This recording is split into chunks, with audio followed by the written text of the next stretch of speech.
Oi, gente, boa noite. Boa noite a todos. Vou estar botando um videozinho aqui rapidinho para vocês.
E é isso, um videozinho do que rolou essa semana passada no pré-UERJ. Agora vamos dar início à nossa aula de inglês.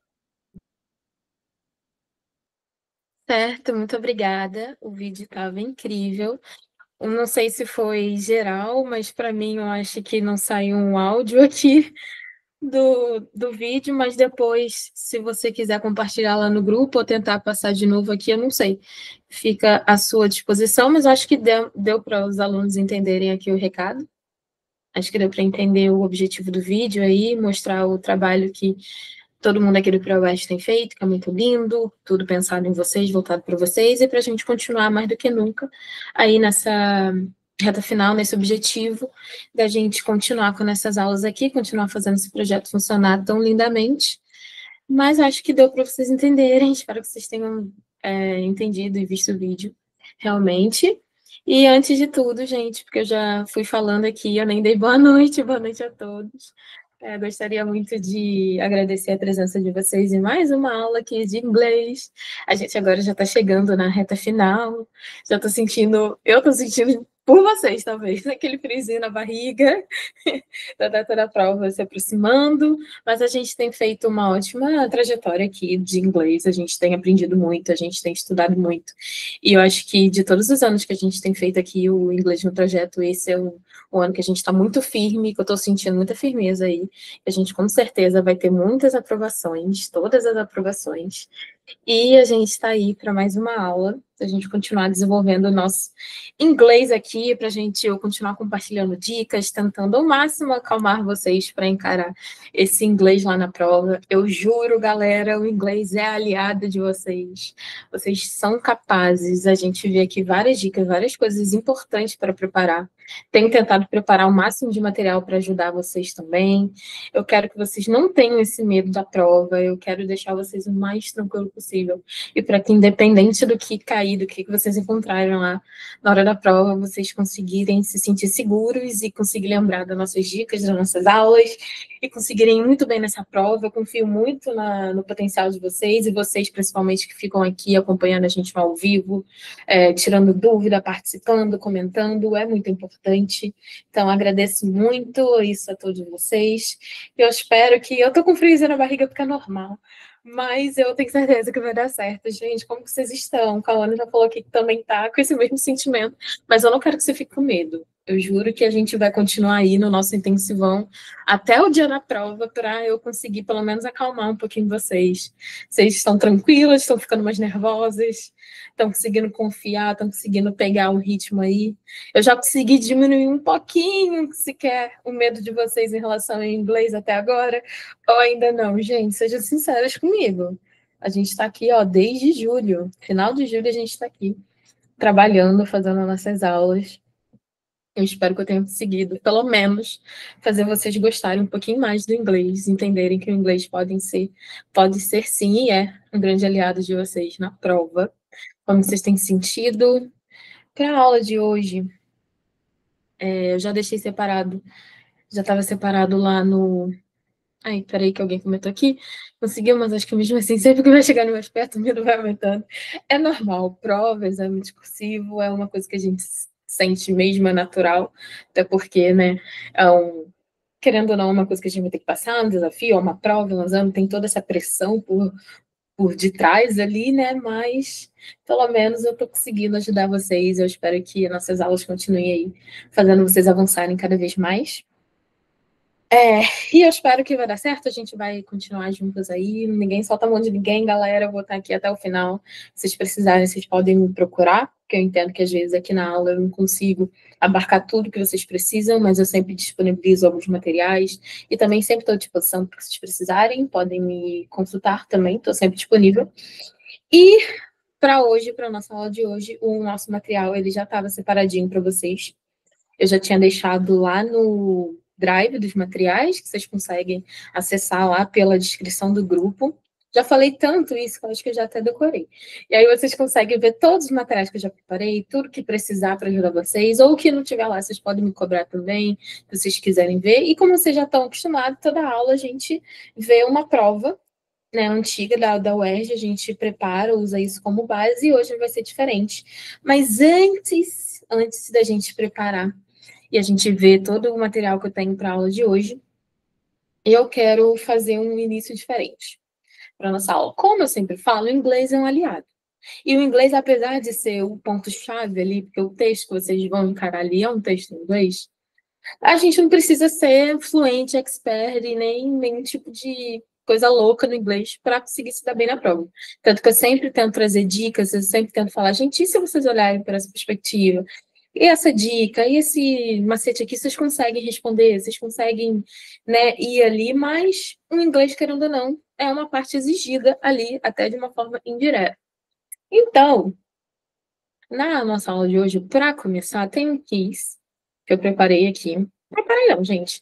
Eu pesquisei um quiz legal na internet mesmo. Já está pronto. E a gente vai fazer esse quiz para a gente ver se a gente está sabendo, se o inglês está sendo legal. Que eu quero ver também se eu estou conseguindo aí trabalhar o inglês com vocês. Vamos ver, às vezes, até possíveis dúvidas que vocês estão tendo. Tudo que está nesse quiz aqui, a gente já viu em aula, ou eu já trabalhei de uma forma indireta, ou está no material todo lá no Drive. Então, assim, vocês têm a base. E a gente já trabalhou também nas questões das provas.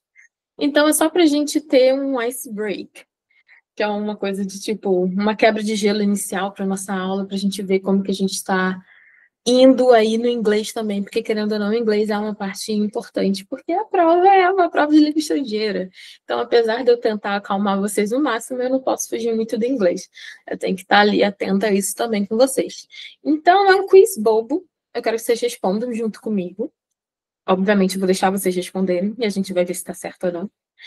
É um quiz que eu peguei da internet mesmo, gente. É super tranquilo. Acho que são poucas perguntas, são mais 10 perguntas. Para a gente ver aí, são conhecimentos gerais do inglês, para a gente testar como está o inglês de vocês, principalmente nessa reta final. É muito bom a gente estar o máximo afiado possível. E como a gente já viu esses temas, e a gente já trabalhou tudo que vai estar nesse quiz aqui, eu acho que vai ser tranquilo. A gente vai poder revisar possíveis pontos que vocês tenham dúvida e, de alguma forma, não ficou esclarecido. Então, acho que vai ser uma boa a gente começar desse jeito hoje, em vez de já começar com prova ou com alguma coisa como eu sempre faço. Quis testar um modo diferente para vocês interagirem um pouquinho mais comigo, eu sentir mais vocês aqui. Então, vamos ver se a gente consegue fazer um quiz. É um quiz bem tranquilo, gente. Espero que vocês estejam já vendo a tela aí. A gente vai fazer juntas esse quiz. E o que eu precisar responder junto com vocês, a gente vai respondendo. Mas vamos ver lá. Vamos começar aqui. Vou botar começar. E nossa primeira pergunta, na verdade, são 12 perguntas. Acabei de ver aqui. Mas é tranquilo também. Qual das alternativas responde corretamente a pergunta How are you? Isso daqui tá fácil, só para vocês entrarem no clima, só para vocês verem aí como que a gente poderia responder. I'm fine, thanks. Vamos ver se é isso mesmo.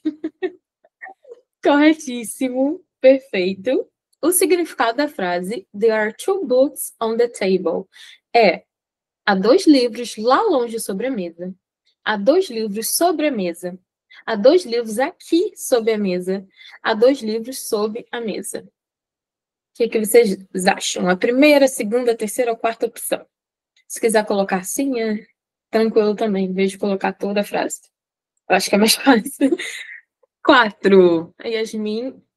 Ok, então todo mundo concordou aqui que é a última. Perfeito, meninas, então. O there are é a forma plural aqui, né? Porque there are two books on the table. Então, teria que ser a, né? Há dois livros sobre a mesa. Então, a questão aqui mesmo foi o... Acho que foi o pronome, né? Que vocês pegaram aí. Foi o pronome, ó. Foi ali o... Gente, esqueci o nome. Ó, falei pronome, né? Nem pronome, negócio. É a the collocation, gente. Preposition, preposição, meu Deus, sumiu a palavra. Acho que o que pegou vocês ali é a questão da preposição, né? Que na hora ali de há dois livros sobre a mesa ou sob a mesa, né? Mas, ok, tudo bem, vamos lá. 3 é um falso cognato. Ah, já dei praticamente a dica. É um falso cognato. Qual que seria aqui a tradução de actually? Né? Que é aquelas palavras que a gente acha que a tradução é mais literal, porque é muito parecida com a nossa língua materna, mas não é bem assim. Então, botaram na verdade, perfeito, essa está correta, exatamente. É bom a gente ter esse vocabulário, porque a gente está, né, indo para uma prova discursiva. A gente vai se deparar com vários vocabulários ali possíveis. Qual das opções abaixo completa corretamente a frase? She work on weekends. Boa noite. Para quem chegou agora, estamos fazendo um quiz aqui para aquecer. A gente entrar no clima aí do inglês. Para a gente começar aí e ver o que a gente pode colocar aqui. Muito bem, já responderam aqui, doesn't. Né? Já colocaram aqui essas duas opções e é exatamente isso. É a única que a gente usa, o auxiliar que a gente usa com terceira pessoa do singular é o does. Então, é isso que a gente colocaria aqui no doesn't. Perfeito. Qual das frases completa o diálogo a seguir? Jerry, Mom, this is my friend John. Aí a Jerry's mom vai responder qual dessas opções aqui. Dentro da... Já colocaram aqui também. Nice to meet you, John. Perfeito. Na frase He goes to college every morning. A palavra college significa...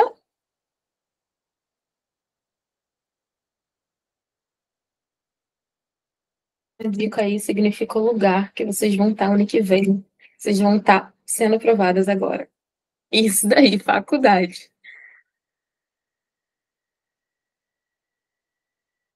E agora, qual dessas frases estariam corretas, segundo ali a colocação do always, né? Em qual momento, em qual dos lugares ele estaria correto. E já colocaram aqui pra gente também, he's always late. Perfeito. Qual das frases completa o diálogo a seguir? Yes, please, I would like a pepperoni pizza and a Diet Coke. Então, qual seria a pergunta? Are you ready to order? Perfeito. Você está pronto para fazer seu pedido? A pessoa já mandou o pedido. Perfeito. Que tempo verbal está expresso na frase they washed the dishes? A gente já trabalhou tempos verbais. E é uma coisa que a UERJ costuma cobrar de vez em quando. Às vezes de forma mais direta, às vezes de forma menos direta. Mas tempos verbais é muito importante. Isso é um simple present, é um simple past ou um simple future. Aqui a gente já sabe que está no simple. Só precisa saber se está no presente, passado ou futuro. Usa aquelas diquinhas que eu já dei para vocês. Olhem o verbo principal da frase. O verbo principal da frase está no presente, passado ou futuro? O verbo principal aqui é washed. E toda vez que vocês verem esse ED, IED ou só o D, vocês vão saber que o verbo ele está no passado. Então, automaticamente, mesmo que vocês não saibam se é simple, se é continuous, ou até mesmo qualquer outro tempo verbal, vocês já vão saber se é presente, passado ou futuro. E se ele tiver essas terminações, você sabe que ele está no past, está no passado, como vocês já falaram aqui no chat.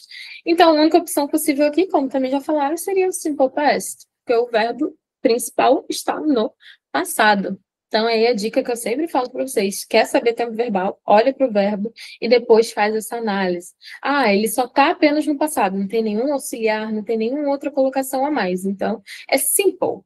Ah, está no passado? Então, simple past. Está no presente? Simple present. Está no futuro? Simple future. E assim por diante. Para descobrir qualquer tempo verbal, é essa a melhor dica que tem. Ao passar para a voz passiva a gente também já viu, é uma coisa que a gente viu na última prova, que é o R de cobra. Tá aqui. Ao passar para a voz passiva, a frase Alice made Sally's birthday cake. Teremos. Como fica essa frase na voz passiva, gente? Se precisar, passa para o português, para vocês pensarem no português, para depois vocês tentarem ver aí como que fica no inglês. Na voz passiva, sim, é uma boa opção vocês fazerem esse pensamento. Essa troca pode ajudar vocês. Passar para o português, ó.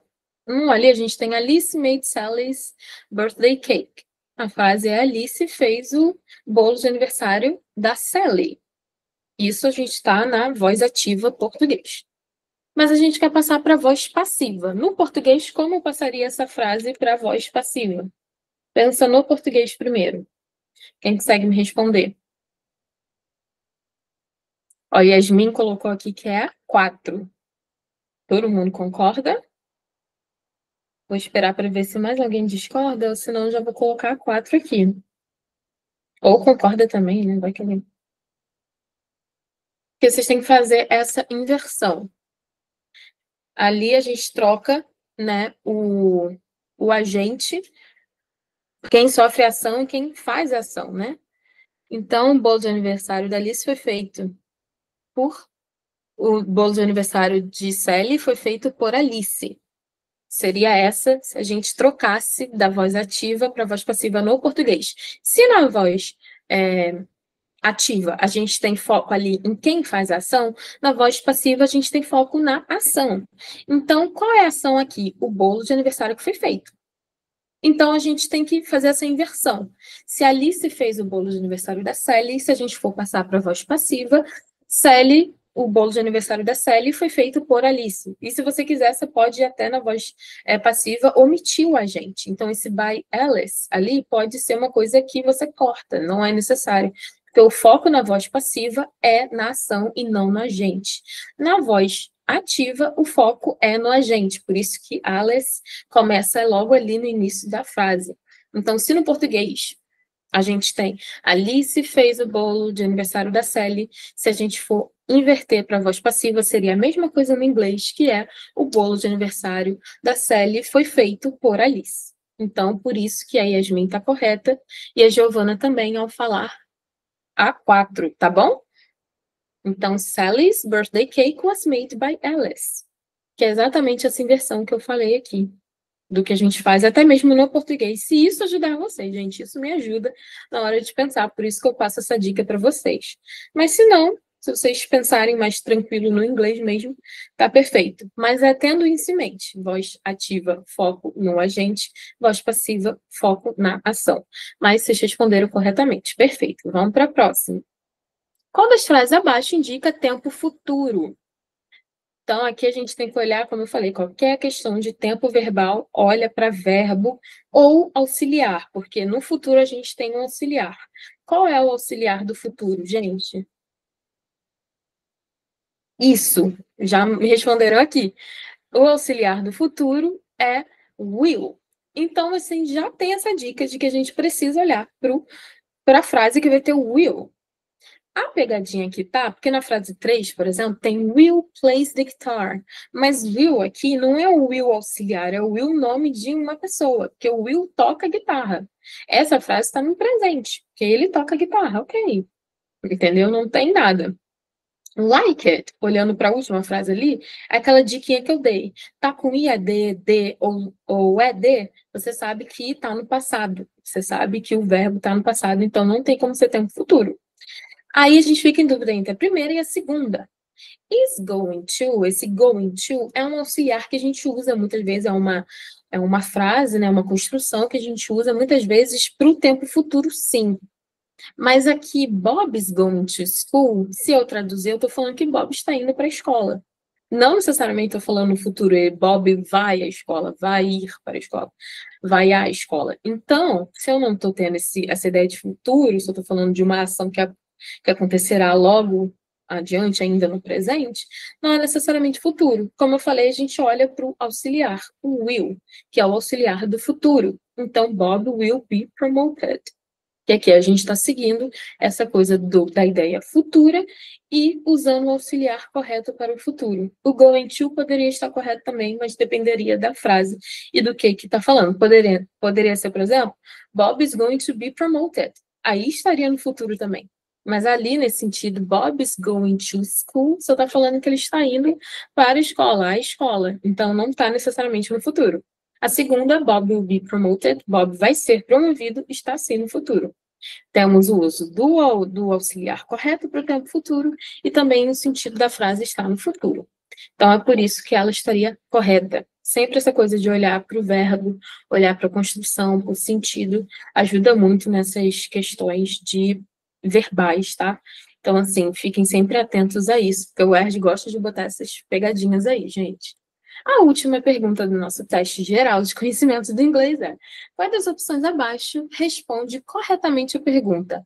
How long does it take to get to the shopping mall?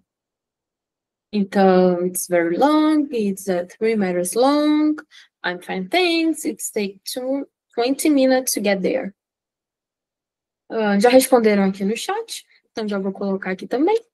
Colocaram aqui a última, a 4, que é que a correta leva apenas 20 minutos para chegar lá. Então é isso, gente. Acabamos aqui o nosso teste perfeito. Eu segui aqui a resposta de vocês, por isso que eu não fui necessariamente corrigindo, mas fui dando as dicas aí. Mas a gente foi muito bem nesse teste. Acredito que essas pegadinhas que normalmente tem, que a UERJ gosta de trabalhar muito, principalmente por ser uma prova discursiva, vocês conseguiram pegar, conseguiram estar atentos. Então, acho que a gente está numa boa perspectiva aí. Acho que toda aula nossa agora eu vou fazer essa revisão do inglês geral com vocês, para ajudar o máximo de coisas possíveis que eu conseguir ajudar. Mas é isso, vocês conseguiram acompanhar? Como vocês estão se sentindo após esse teste de conhecimentos gerais aqui, esse quiz que eu trouxe para vocês? Vocês estão mais tranquilos em relação ao inglês? Estão tão bem? Estão achando que está dominando? Porque eu não quero que vocês vejam o inglês como inimigo, gente. Eu acho que vocês foram muito bem, não tenho o que falar. O que eu tinha que pontuar em relação ao inglês aqui, eu pontuei com vocês. Mas perfeito, que bom saber que vocês estão levando também de forma super tranquila. Então, vamos ir para a nossa aula de hoje. Nas próximas aulas eu sigo fazendo esse método aqui de revisão com vocês. Mas como eu disse na aula de hoje, eu já tinha deixado o material lá no Drive. Mas como eu sei que vocês vão acessar posteriormente, eu já vou falar sobre alguns pontos desse material do Drive que eu deixei lá, gente. Então, a gente já tinha realizado uma atividade que eu enviei no estilo ERG, que eu mesma preparei para vocês, usando textos, tanto que os textos eram da Anne Frank e da menina que roubava livros, né? Se eu não me engano. Eu criei essa atividade, enviei para vocês e já enviei o padrão de respostas um tempo depois também.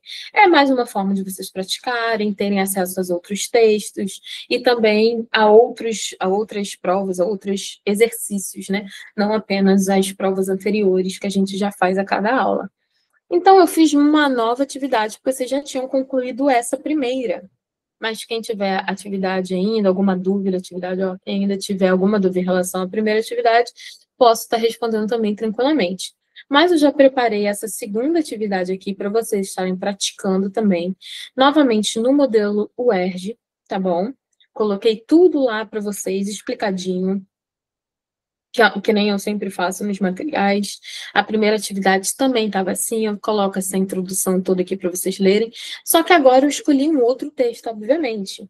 Eu quero que vocês tenham acesso ao máximo possível de textos em inglês para vocês irem se habituando com essa leitura em uma língua estrangeira, com essa interpretação, com essa visão mais crítica a textos diferentes. Até porque, quanto mais conhecimento vocês tiverem de textos, melhor vocês vão estar preparados para a prova lá no final do ano, daqui a pouquinho. Então, coloquei aqui a atividade para vocês, escolhi um texto de O Pequeno Príncipe, a atividade já está lá no Drive, vocês já podem acessar, vocês já podem fazer. Na próxima aula, eu já vou compartilhar com vocês o padrão de resposta, mas eu vou dar um tempo para vocês realizarem primeiro, depois vocês podem consultar as respostas e ver se está próximo com o que vocês responderam. Enfim, vocês analisarem aí, que nem a gente faz nas nossas aulas, e aqui está a atividade, está tudo explicadinho, tem as questões para vocês responderem, não precisem me mandar, isso não é uma atividade para a gente corrigir necessariamente. Eu sempre só vou perguntar desse feedback, se vocês estão conseguindo acompanhar, estão conseguindo fazer, o que vocês estão achando, se há dúvidas que eu preciso responder. São todas as questões em relação ao que a gente já fez, o que a gente já analisou, é tudo em relação ao que a UERJ cobra. Então, assim, não tem que vocês se preocuparem, não vai estar nada diferente do que a gente já tem trabalhado, tá? E no final aqui vai ter a tradução dos textos, tá bom? Porque é importante, aqui é importante, como é uma prática, é apenas um exercício, vocês têm essa tradução, para vocês irem também praticando, né? Para vocês irem também aprendendo, aproveitando que estão com acesso à tradução, mas faça o uso dela conscientemente, não quero que vocês fiquem dependentes de sempre traduzir os textos, porque lá na hora da UERJ vocês não vão ter essa facilidade, infelizmente, da tradução, mas tem ali para vocês olharem, se for necessário, entendeu? Vocês consultarem. Então, tá aqui toda a atividade pronta. Na próxima aula, eu já compartilho o padrão de resposta dessa atividade e já pego um feedback mais detalhado de vocês, tá bom, gente? Então, fica aqui para a próxima aula a resolução dessa atividade aqui. Está intitulada como atividade 2, se eu não me engano, para o UERJ, algo assim. E está lá na pasta do Drive de vocês, que vocês podem acessar facilmente pela descrição do grupo nosso do WhatsApp. E tem outros materiais lá que vocês precisarem consultar também, eu também sempre estou à disposição. Então, fica aí o reforço dessa atividade para a nossa próxima aula, tá? Aí eu não vou corrigir necessariamente uma por uma com vocês, mas eu vou dar uma olhada por cima para ver o que vocês estão conseguindo aí, o que está sendo possíveis dúvidas também. Em complementação a isso, eu botei outra atividade extra também, uma atividade que eu peguei daquele site que eu dei de dicas para vocês, que vocês podem usar para praticar inglês e para treinar toda essa questão do vocabulário, que é muito importante, da interpretação, da compreensão. Então, eu trouxe aqui também essa atividade. Ela é só de leitura e compreensão. Eu peguei um nível B1, que é o intermediário, né? E aí é para vocês já terem essa questão de vocabulário, treinar a leitura, treinar a interpretação.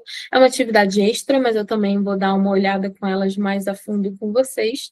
É só para vocês realmente coisarem. No final tem a tradução do texto aqui, como eu sempre coloco para vocês, que é importante vocês estarem tendo acesso a isso daí para praticar tudo direitinho. E tem algumas questões aqui, são 9 questões, de true or false. Então, são questões só para vocês realmente verem se estão conseguindo interpretar, se estão conseguindo fazer essa compreensão, entendendo as palavras e tudo, textos em inglês no geral. São coisas essenciais para vocês estarem dominando, gente, para a prova de possível leve. Já estou cansada de falar isso, mas é muito importante eu estar reforçando. Estou sendo bem chata com vocês em relação a isso, mas é porque é muito importante, gente. É uma prova discursiva de língua estrangeira, do inglês, então não tem como eu não cobrar isso de vocês e não dar uma atenção maior a isso também. Isso daqui, para as pessoas que também não conseguem acompanhar a nossa aula no ao vivo, também é um material muito bom para vocês praticarem e terem aí acesso como um extra também. Então, essas atividades a gente vai vendo aí, tá, ao longo das aulas. Eu procuro, na próxima aula, junto com outro padrão de respostas, provavelmente eu libero dessa atividade aqui também, tá bom? E qualquer dúvida que vocês tiverem, vocês vão me mandando mensagem ou perguntando. Enfim, eu vou estar respondendo aí vocês como sempre. Mas é isso, só para reforçar essas atividades que eu deixei prontas lá para vocês. E agora a gente já pode começar a parar com esse blá blá blá e começar a aula de fato. Porque a nossa aula, vocês já sabem que a gente sempre usa provas dos anos anteriores, e essa aula não seria diferente. Apesar de eu ter começado diferente essa aula, o nosso padrão ainda está aqui. Então, a gente ainda vai praticar com provas do ano anterior e falar muito também, tirar muitas dúvidas e ver aqui o que a gente consegue tirar dessa prova. Eu agora escolhi uma prova mais recente. A gente estava trabalhando as provas de 2015, um pouquinho mais de antes, mas agora eu peguei a prova de 2019. Essa prova aqui, o texto é do Retrato de Dorian Gray. É uma obra muito famosa, eu acho que é a mais famosa do autor Oscar Wilde, se eu não me engano. E é uma obra que eu gosto muito, e a UERJ trouxe o texto baseado nessa obra para essa prova. Não sei se vocês conhecem a obra em si ou alguma coisa, se já viram alguma das adaptações que tem, mas se vocês tiverem conhecimento, por isso que eu tento trazer sempre atividades e livros e coisas diferentes, textos diferentes para vocês, porque às vezes, tendo conhecimento do texto, da obra que vocês vão estar lendo ali para a prova, encarando ali para a prova, ajuda bastante, porque vocês já vão estar dominando ali o tema, e isso pode ajudar vocês a ser um ótimo aliado. Então, como eu já conheço esse texto aqui, na hora da leitura, eu já me senti, por exemplo, super segura quando eu vi essa prova, porque eu falei, gente, eu já vou dominar, eu já vou estar sabendo o que é o texto, já sei a obra, já sei o máximo de coisas possíveis. Então, assim, gente, como dica também, fica isso daí. Sempre que vocês puderem ler livros e coisas diferentes, textos em inglês, para praticar essa leitura ativa e ter também conhecimento sobre possíveis obras, o máximo de obras possíveis que vocês possam conseguir, para lá na hora da prova, vocês terem esse domínio, pode ser uma coisa também muito boa, um aliado para vocês aí, muito bom. Então, sem mais enrolações, vamos aqui para a obra. E aqui eu sempre falo que é importante vocês lerem tudo da prova, até mesmo esses enunciados, porque às vezes o óbvio não fica tão óbvio, porque a gente está nervoso, está com toda a pressão da prova. Então, assim, gente, leiam tudo, até notas de rodapé, se tiver. Então, assim, vamos lá, vamos ler tudo juntos. A tradução dos textos, desses textos aqui, já compartilhei com vocês lá no grupo, já mandei, já compartilharam com você aí no grupo. Então, quem precisar estar acompanhando a leitura aqui do texto junto com a tradução, vocês podem estar fazendo isso, tá? Mas a gente vai traduzindo juntos aqui o que for preciso também, sem problema nenhum. Mas vamos lá. O romance O Retrato de Dorian Gray é apresentado nesta prova em 2 fragmentos. No fragmento 1 abaixo, o personagem Dorian vê pela primeira vez sua imagem retratada em uma pintura. Ok, já dá uma introdução ali pra gente, o que a gente vai estar lendo, já dá uma ideia pra gente do que é a história até, né? De uma forma bem simples, mas tá dando aí pra gente alguma luz. Então, vamos começar a leitura aqui. E o que vocês precisarem de tradução, vocês vão me falando aí. Alguma palavra específica, algum trecho, porque eu vou tentar priorizar a leitura, não necessariamente a tradução parte por parte. Mas se vocês precisarem disso, vocês me pedem, sem problema nenhum. 20 minutes later, Howard stopped painting. He stood back and looked at the portrait for a few moments. Then he bent down and signed his name in red paint on the bottom left-hand corner. "It is finished," he cried. Lord Henry came over and examined the picture. It was certainly a wonderful work of art. "My dear man," he said, "it is the best portrait of our time. Miss Gray, come over and look at yourself." Então, nessa primeira parte que eu li aqui, até esse parágrafo 5, aqui até essa linha 5, vamos tentar entender o que essa história está falando. No geral, nessa parte aqui, a gente está tendo a pintura de um retrato sendo finalizado, né? Tá falando aqui pra gente que uma pessoa intitulada Howard terminou, parou de pintar ali e olhou a sua pintura, a obra que ele tinha feito, e depois assinou ali embaixo, né, em tinta vermelha. Aí ele falou que está terminado, e um senhor chamado Lord Henry veio ali, examinou a pintura e viu que é incrível, é uma obra muito bonita. Aí ele fala, "My dear man", meu querido, né? É o tipo melhor retrato do nosso tempo, né? A melhor obra já feita. Aí ele fala que aí ele vem e fala, "Mr. Gray, come over and look at yourself." Venha e olhe a si mesmo, né? Observe aqui a si mesmo. Aí tá. Dorian walked across to look at the painting. When he saw it, his cheek went red with pleasure. He felt that he recognized his own beauty for the first time. But then he remembered what Lord Henry had said. His beauty would only be there for a few years. One day he would be old and ugly. "Don't you like it?" cried Howard, not understanding why the young man was silent. "Of course he likes it," said Lord Henry. "It's one of the greatest paintings in modern art." Então, aqui a gente está vendo a reação do Sr. Gray ao ver a sua pintura, né? Ele fala que ele olha para a pintura e ele até fica um pouco envergonhado, né? Que ele olha ali e fica tão feliz em ver aquela pintura que as suas bochechas até ficam vermelhas, né? E aí ele fala que ele sentiu como se ele tivesse reconhecido sua beleza pela primeira vez. Mas aí ele lembrou o que o Lord Henry tinha dito, que a sua beleza só ia durar por alguns anos, porque um dia ele ficaria velho e feio. É como é normal, né, gente? A beleza, ela sempre vai mudando, ela sempre vai, né, indo. Por isso que a gente tem tanta essa crítica à beleza aí na sociedade, aos padrões de beleza na sociedade, justamente por conta disso. E como eu sempre falo, a UERJ nunca bota um texto à toa, você sempre tem que ter um olhar mais crítico e sempre analisar todas as possíveis significâncias das coisas escritas aqui e do texto utilizado. Então, ok, ele fala, "Don't you like it?" Você não gostou? Perguntou ali, né, o Howard, sem entender o porquê que ele estava silencioso, né, vendo a pintura, porque ele permaneceu quieto.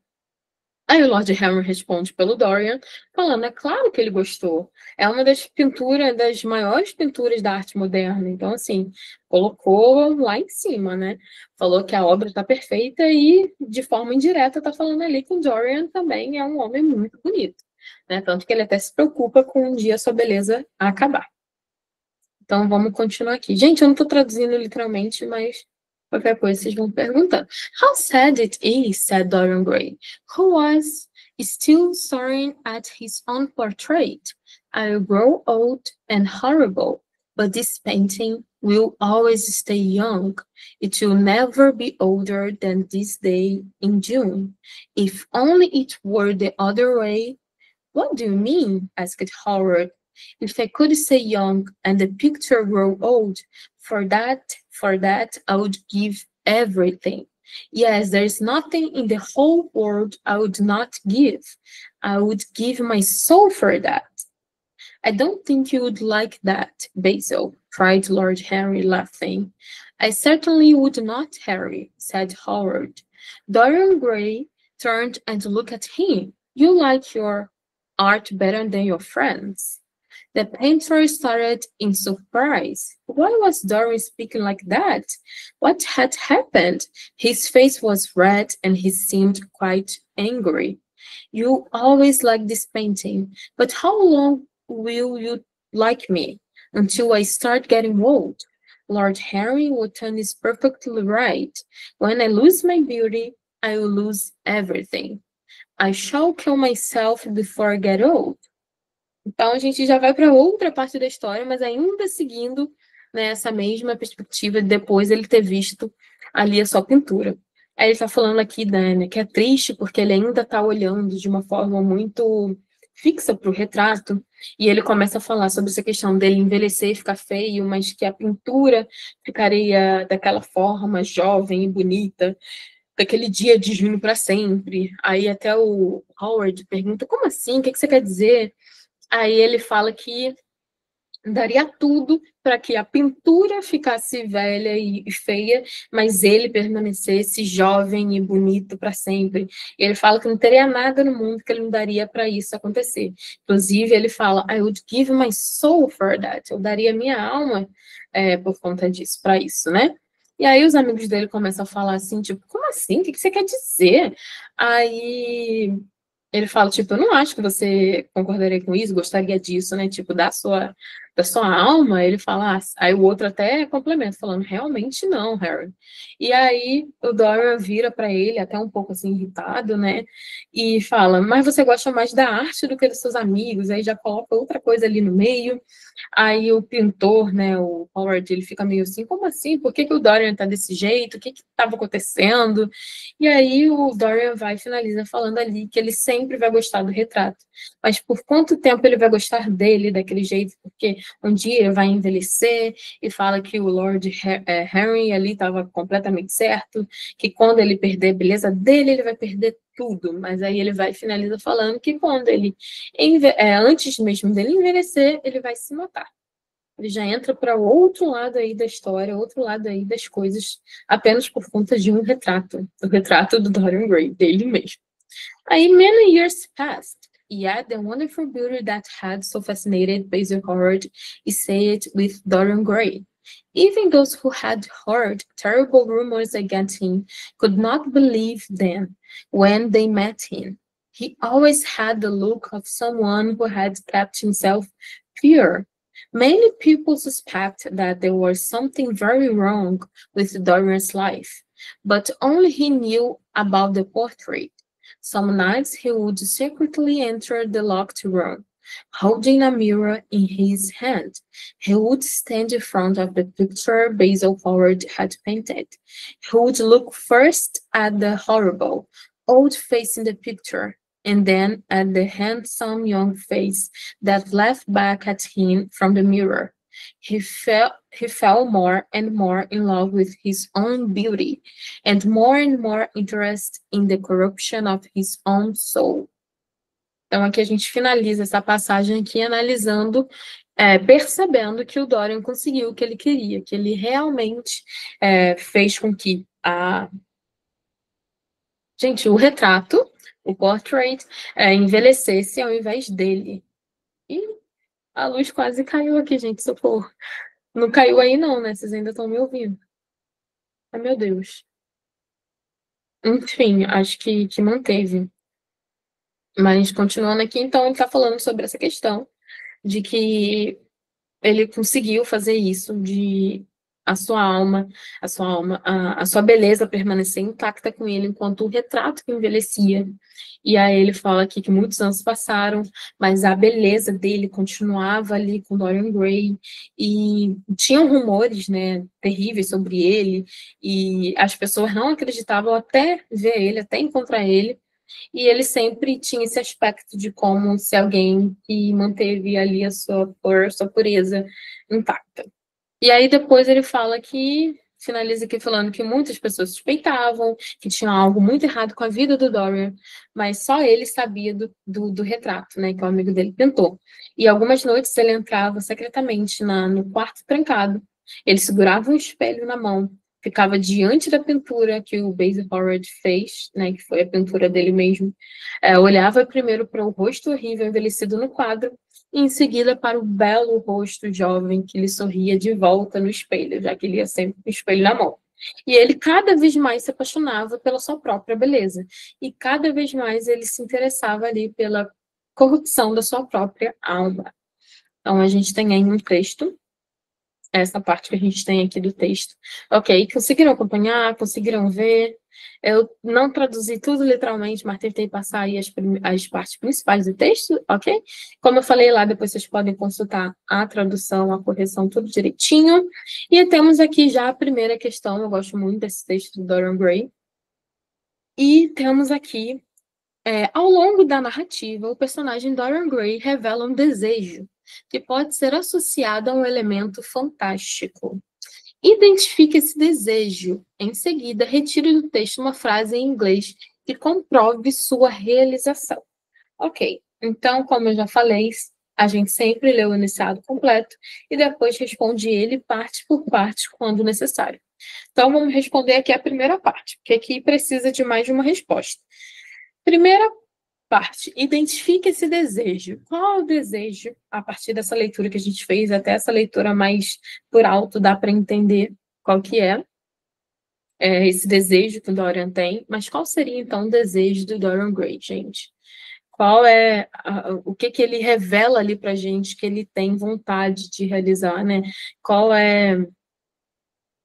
E que ele até daria tudo, que ele fala ali que daria tudo por conta disso, que não tem nada no mundo que ele não abriria a mão por conta desse desejo que ele criou aqui. Eu vou até voltar no texto, se vocês precisarem ver alguma parte em específica. Mas o que vocês colocariam aqui como resposta?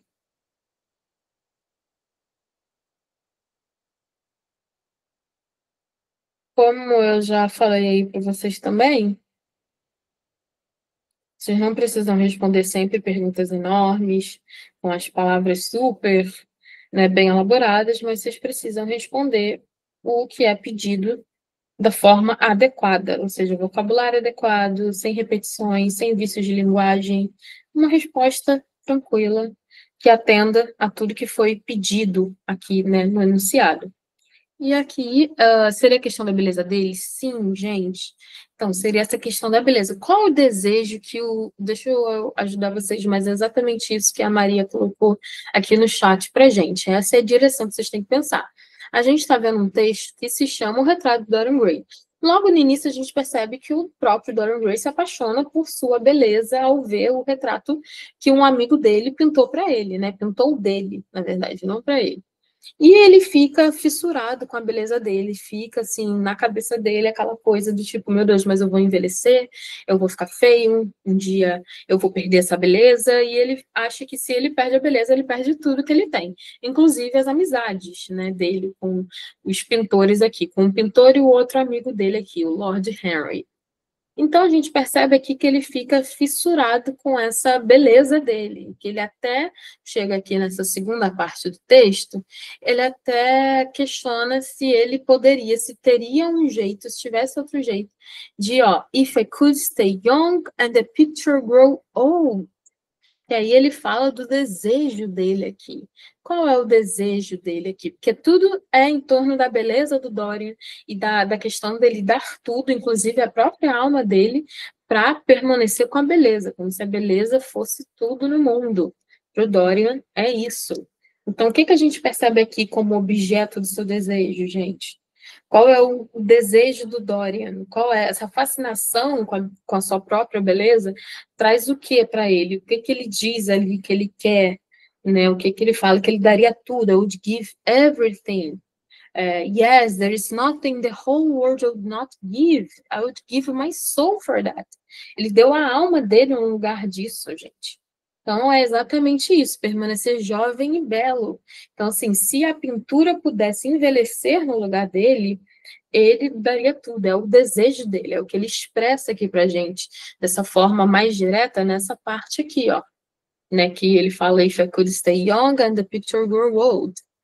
Então, tipo assim, é nessa parte aqui que ele deixa claro o seu desejo de permanecer belo, de permanecer jovem, tanto que ele briga com seu amigo logo abaixo aqui, fala que perderia tudo e que até a amizade não permaneceria porque ele ficaria velho e essa beleza dele que está ali retratado nesse lindo retrato seria tudo e ele perderia tudo a partir disso, né? Como se a beleza fosse tudo ali que ele tem. Então, ok, identifique esse desejo. O desejo que vocês colocariam que ele tem ali é o de permanecer jovem e belo, enquanto, por troca, o retrato envelhece no lugar dele. Então, qualquer resposta nesse sentido, gente, seria o aceitável. E sim, meio narcisista, não, completamente narcisista. Ele foi completamente narcisista aqui, ao se admirar tanto ao ponto de preferir que um retrato envelhecesse no lugar dele. Então, você ainda foi boazinha ao falar que ele é meio narcisista. Eu tô me segurando aqui o tempo todo para não chamar ele de narcisista no meio do nada. Ele literalmente foi, assim, se admirar tanto ao ponto de vender sua alma por conta disso, né, gente? Então, assim, bem questionável o nosso querido Dorian Gray aqui. Então, é isso que vocês colocariam aqui como desejo dele. E aí, retirar do texto uma frase, aí eles colocam em específico aqui que é em inglês, então a gente não precisa traduzir, é ótimo, é mais fácil. Quando eles pedem em inglês, gente, com memória que é mais fácil, vocês só precisam identificar, fazendo essa técnica de voltar no texto lá do scanning, só procurar a informação que a gente quer e seguir. Então a gente precisa identificar essa frase em inglês que comprove a realização desse desejo dele, né? Que comprove sua realização. Então, eu vou voltar novamente aqui o texto e ver se vocês conseguem identificar essa frase para mim. Qual é a frase aqui, gente, que mostra... Deixa eu também achar que eu tô... Aqui, mas que mostra...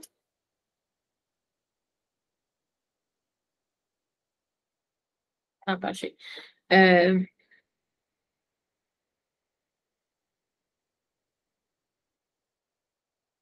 Que mostra que a realização desse desejo dele, do quadro envelhecer no lugar dele, para ele permanecer jovem, lindo e belo, se realizou. Como que a gente sabe que ele conseguiu concretizar esse desejo dele, que não foi apenas um desejo, que não foi apenas uma coisa aleatória, foi uma coisa que realmente concretizou, que passou desse campo imaginativo para o campo real, vamos dizer assim, que ele realmente conseguiu fazer com que o retrato envelhecesse no lugar dele.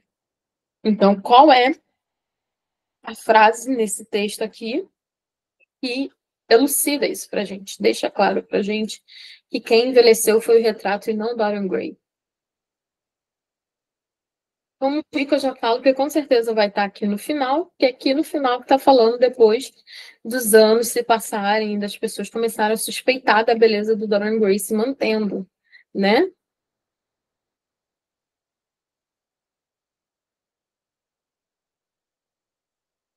É só retirar a frase em inglês, vocês não precisam traduzir, ou se não quiserem falar toda a frase, me fala a linha mesmo, que tá? Aí tá tranquilo.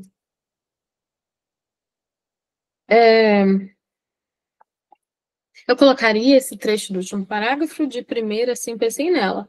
Gente, o que vocês colocariam? Só esse trecho aqui? Todo mundo concorda que seria o trecho do último parágrafo? Vou dizer que ela tá certa, que realmente é um trecho aqui do último parágrafo. Mas, assim, como eu falei, precisa ser o trecho inteiro? Não, porque imagina vocês terem que colocar o trecho inteiro, mas você tá certo a identificar que é o trecho aqui, inclusive o penúltimo. Perfeito. Ó, o que deixa mais claro pra gente,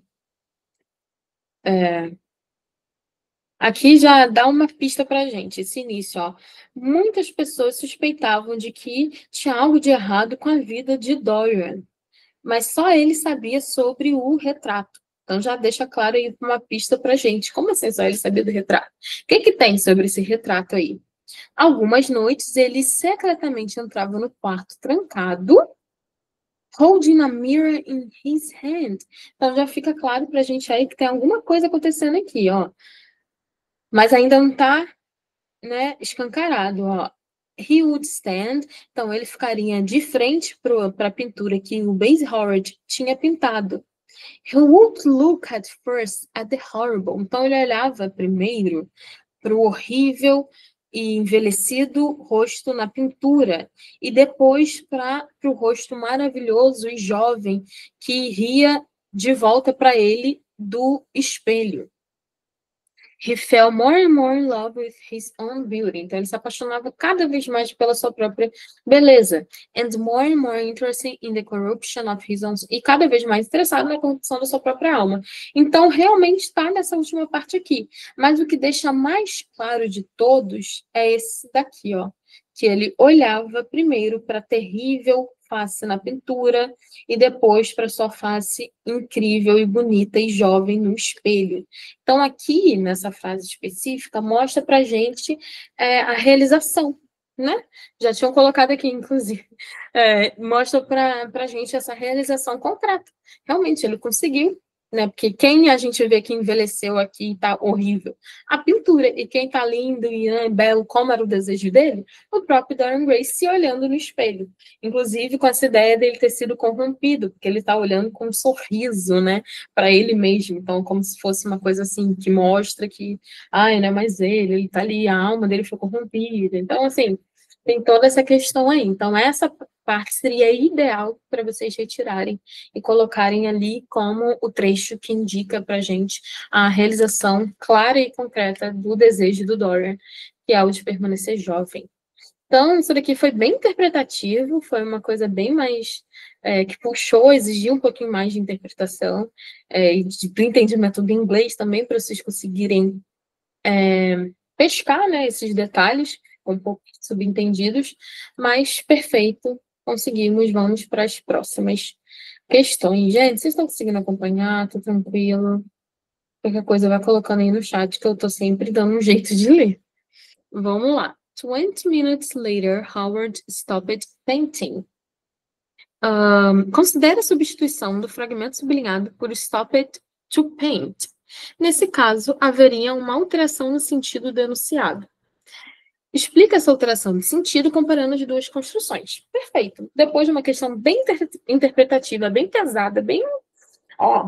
entenda mesmo o que esse texto está falando. A gente vem para uma questão mais gramatical, mais da língua inglesa, para dar um equilíbrio. Vamos ver se realmente equilibra. Então, a gente tem duas construções aqui, gente. Se a gente tem a construção 20 minutes later, Howard stopped painting. A gente tem uma ideia. Qual é a tradução dessa frase? Stopped painting. E temos uma segunda opção de construção, que é 20 minutes later, Howard stopped to paint. Fica aí duas possíveis interpretações.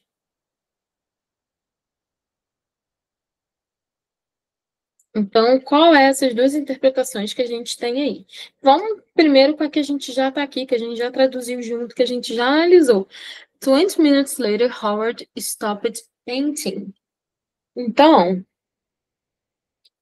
vamos... Ai, eu não sou muito boa sem um quadro em dar umas dicas visuais. Mas eu vou tentar aqui dar uma dica para vocês, galera. Tô com um papel aleatório aqui de um desenho, tá? Vamos ter um olhar de imaginação. Tô me esforçando aqui. Peguei uma caneta colorida qualquer que eu tenho aqui. E eu tô aqui, ó. Eu vou fingir que eu sou o Howard e tô pintando, tá? Então, vou tentar dar uma dica para vocês aí. Ó, eu sou o Howard e eu tô pintando aqui, ó. Lá, lá, lá, lá, lá, lá, lá, lá, lá, lá, lá. Aí passou 20 minutes and I stopped painting. Ó, galera, terminei de pintar. Vocês gostaram da minha pintura? Finge que tá tudo pintado aqui, que tá tudo lindo. Imaginem, imaginem. Ok. Isso daqui sou eu stopped painting. Vê se vocês conseguem pegar. E se eu fosse stopped to paint, seria assim, ó. Tô aqui dando aula para vocês, aí eu, obrigada, gente, é isso. Aí, vou parar agora e paint. Então, eu parei a ação de dar aula e parei para fazer o quê? Para iniciar aqui a outra atividade, que é pintar. Deu para entender? Ficou uma coisa, acho que péssima. Mas eu tentei. Peguei uma folha aqui aleatória que eu tinha aqui. Mas, assim, a construção de sentido tá nisso daí, ó. Stopped painting. Eu não tenho nenhuma preposição entre, eu só tenho verbo mais verbo. Verbo no passado e verbo no continuous. O ED e o ING. Então, assim, stopped painting é porque eu parei a ação de pintar, concluí a minha ação. Tá aqui, estava tudo pintado agora, ó. De vez, stopped painting. Por que que eu parei de pintar stopped painting? Porque já concluí. Tá ótimo, é isso. Obrigada. Mas se eu boto 20 minutes later, Howard stop. Ai, gente, essa luz tá quase caindo aqui. Eu tô. Gente, vocês estão vendo? Meu Deus, tô com medo. Pelo amor de Deus, não caia a luz. Não agora, no meio da nossa aula. Stopped to paint. Espero que não tenha atrapalhado aí, gente, essa quase queda de energia aqui. Então, se eu tivesse stopped, parei a aula, porque eu queria pintar. Gente, toda vez que eu tô falando parar, a luz quase trava. Eu vou parar de falar isso, pelo amor de Deus. Então, stopped, que eu parei, que eu estava fazendo, podia ser qualquer coisa, to paint, que eu parei para pintar. Né? A luz também tá querendo parar, gente, mas não vai parar, não. Vamos ficar aqui comigo, vamos ficar aqui comigo, por favor. Mandem forças, mandem luz, para não parar a luz aqui, gente, pelo amor de Deus. Ai, Jesus, não desista, não olha pra luz, luz, por favor, fica aqui. Então, esse to antes do verbo, e o verbo tá na sua forma base, a gente tem essa coisa de para alguma coisa e o verbo em seguida. Então, se eu stop to paint, é porque eu parei para pintar, entendeu? Se tem um verbo só e mais outro verbo, não tem nenhuma preposition nesse meio, não tem nada como to, o to sempre indica ação no inglês, então é porque a frase continuou, ali a ação se terminou, foi aquilo. Né, dependendo dos verbos que a gente está lidando. Aqui, como stop, eu vou usar nesse exemplo de a ação acabou, terminou e foi isso. Se a gente tem o to, né, o to ele sempre segue um verbo nesse sentido de tornar ele uma ação, então stopped to paint é parou, que está no passado, stopped, e pintou.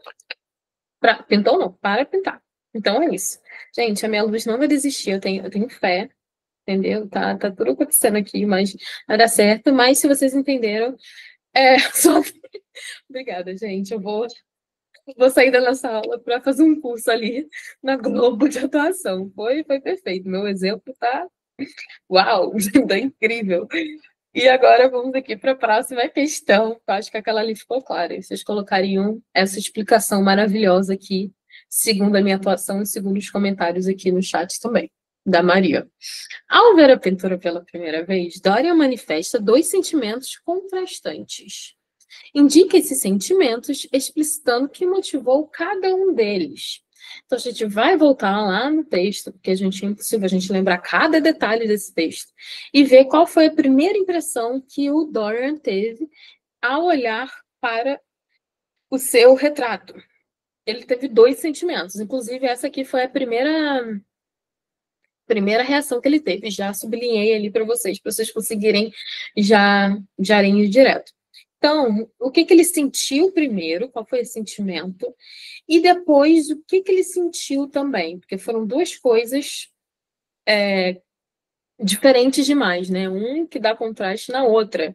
Né? Então, primeiro, como que ele se sentiu, e depois, qual foi essa mudança brusca que fez ele sentir outra coisa completamente diferente ao ver ali seu retrato. Na primeira vez, a gente já tem que ir Dorian walked across to look at the painting. When he saw it, então, quando ele viu, his cheeks went red with pleasure. Então, as bochechas dele ficaram rosadas de prazer. He felt that he recognized his own beauty for the first time. Então, ele sentiu como se ele tivesse reconhecido sua beleza pela primeira vez. But then he remembered what Lord Henry had said. Mas então, ele lembrou o que o Lord Henry tinha dito. E ele tinha dito que his beauty would only be there for a few years. One day he would be old and ugly. Então, um dia ele ia ficar feio e velho, que a beleza dele não duraria, só duraria mais alguns anos. Então, vamos ver aí o que que a gente consegue entender, extrair dessa reação dele ali, dois sentimentos que são, assim, completamente diferentes um do outro, completamente opostos, né? Ele fica admirado, né, com sua própria beleza, exatamente. Mas alguém para ajudar a Maria a responder aqui? Exatamente isso, mas depois fica triste por não ficar assim para sempre. Exato. Então, esse primeiro sentimento ali, a gente poderia falar que foi um sentimento de quê? De felicidade, de admiração até, né? Um sentimento assim de até mesmo prazer, porque ele fala aqui with pleasure, né? Então, assim, poderiam colocar qualquer coisa nesse sentido, que o primeiro sentimento que ele teve ali foi de admiração, foi de felicidade, foi de prazer ao reconhecer a sua própria beleza, ao ver ali a sua própria beleza, mas depois, como você colocou aqui no chat, ele fica triste por lembrar que ele não ficaria assim para sempre, por saber que não duraria para sempre essa beleza dele. Então, são esses dois sentimentos que vocês teriam que colocar ali, tá? Como esses dois sentimentos opostos, contrastantes, que a gente consegue identificar e explicar o que motivou cada um deles. Então, o primeiro seria o de felicidade por ele reconhecer sua própria beleza e ver o quão lindo ele é. E o segundo seria tristeza por ele perceber que não daria para sempre. Pode ser isso, tá perfeito. Agora, depois de novamente uma pergunta mais interpretativa, a gente vem com outra que é mais gramatical também. Essa prova ela é bem equilibrada. Então, Dorian Gray turned and looked at him. You like your art better than your friends. A segunda frase é: The painter started in surprise. Why was Dorian speaking like that? What had happened? His face was red and he seemed quite angry. Os trechos acima apresentam tipos diferentes de discurso relatado. Identifique os dois tipos de discurso. Gente, quais são os dois tipos de discurso que a gente tem? Na verdade, a gente tem bem mais do que dois tipos de discurso, mas os mais gerais. No português mesmo, galera. Não precisa se preocupar com se há diferença no inglês ou alguma coisa. A gente tem dois tipos principais de discurso. Isso, discurso direto e discurso direto e discurso indireto. Perfeito. Esses são os dois discursos principais que a gente tem. Perfeito. Óbvio que a gente vai ter aí, né, diferenças entre esses, mas o que a gente precisa saber é sobre isso. Discurso direto e discurso indireto. O discurso direto é quando você tem. Como que eu posso falar sem ser muito redundante, gente? Vocês sabem, né? Discurso direto e indireto. O discurso direto é quando você vai ter ali literalmente as palavras da pessoa, você vai ter ali as aspas, né? Você vai ter a marcação ali do que a pessoa claramente disse com suas próprias palavras, sem você colocar o seu ponto de vista ou sua fala por de cima. Esse é basicamente o discurso direto. Então, explicar de uma forma bem assim, gente, bem geralzinha, bem ruimzinha. Mas temos o discurso indireto, que é basicamente quando você reproduz a fala de alguém e não necessariamente com as palavras exatas que a pessoa disse. Você coloca ali suas palavras por de cima daquilo, apesar de você reproduzir a fala de alguém. Mas mesmo assim, você não reproduz igualmente, você coloca suas palavras, né? Porque pode ser que você não lembre diretamente, ou você só não quer reproduzir diretamente o que a pessoa disse. Enfim, então temos esses dois tipos de discurso, o direto e o indireto. Com base nisso, com esse conhecimento, a gente precisa identificar os dois tipos de discurso aqui nesses dois trechos que a gente tem. Então, qual seria o discurso direto e qual seria o discurso indireto, gente? De acordo com essas ideias bem mais ou menos, eu expliquei aqui para vocês sobre o discurso direto e indireto. Mas a ideia do discurso direto e indireto é essa. E tudo isso já está no material que eu compartilhei lá no Drive com vocês. Então, se vocês quiserem dar uma aprofundada nisso, vocês podem olhar lá também. Ou se quiserem fazer alguma outra pergunta, Vocês podem fazer aqui também no chat. A primeira seria o discurso direto, porque as palavras do Dorian estão exatamente a mesma, né? Exatamente, gente. O maior aliado de vocês, vocês têm que reparar, tem as aspas ali. Então, tá claramente falando as palavras do Dorian, nesse caso ali. Então, exatamente, o primeiro é discurso direto, porque tem ali a marcação das aspas e as palavras exatas do Dorian. Então, obviamente, o segundo vai ser um discurso indireto. Por quê? Porque ele falou ali que o pintor, né, ele olhou, né, encarou com uma surpresa e pensou, né? Aí tá falando ali, why was Dorian speaking like that? What had happened? Então, assim, não tá falando diretamente as palavras do pintor, que eu esqueci o nome dele agora, é o Howard, né? Então, assim, não tá falando ali exatamente as palavras dele. É um discurso mais livre, vocês estão percebendo? Que aí tá ali de acordo com os acontecimentos, mas não necessariamente de acordo com as falas. Então, é isso.